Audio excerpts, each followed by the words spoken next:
Vincent Everett's at the Web Summit. I'm talking to Karl Martin from NYmi. He had a fantastic observation, which I thought was really true, that doctors are maybe able to give up some of their autonomy if the data from the wearables is reliable enough. Where did you get that impression that doctors want to trust information which comes from the patients? So I think it really comes with the value of that data. So now we have the possibility to capture data not just when you're at the doctor's office, not just when you're in the lab.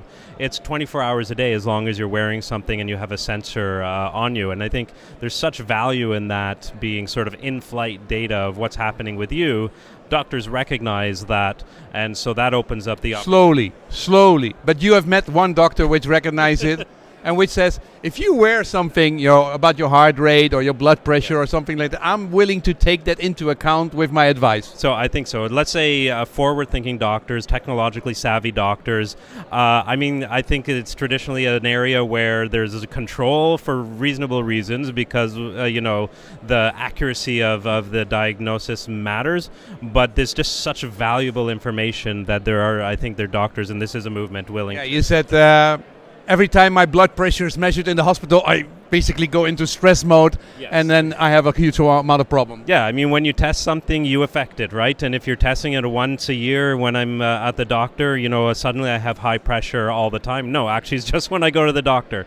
So that's the type of bias, and actually, the doctors have been grabbing faulty data because of this. Yeah, they are completely, well, but also they are completely, 99% of the medical world really doesn't like all that, you know, self-regulation and looking at patients looking at their own stuff and doing wearables and coming up with this.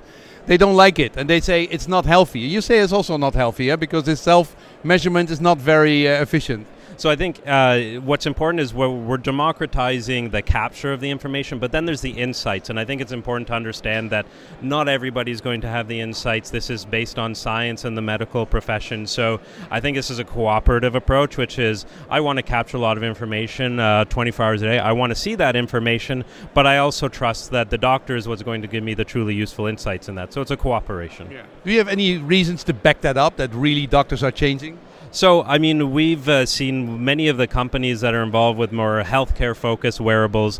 They usually have doctors on their advisory boards and whatnot, and I think they exist. They absolutely exist, and there are doctors that want to be involved in our business because at a minimum, they are fascinated by the possibilities. Okay, and then what do you make? I'm going to do that in a separate interview, but what you have something which measures heart rate?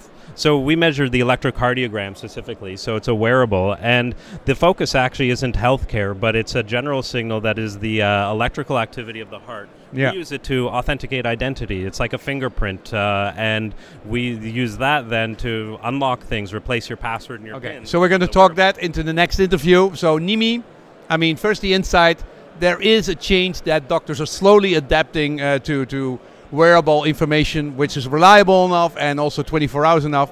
And the next thing is NYmi itself, which uses heart rate or heart signature to gain access. Next interview.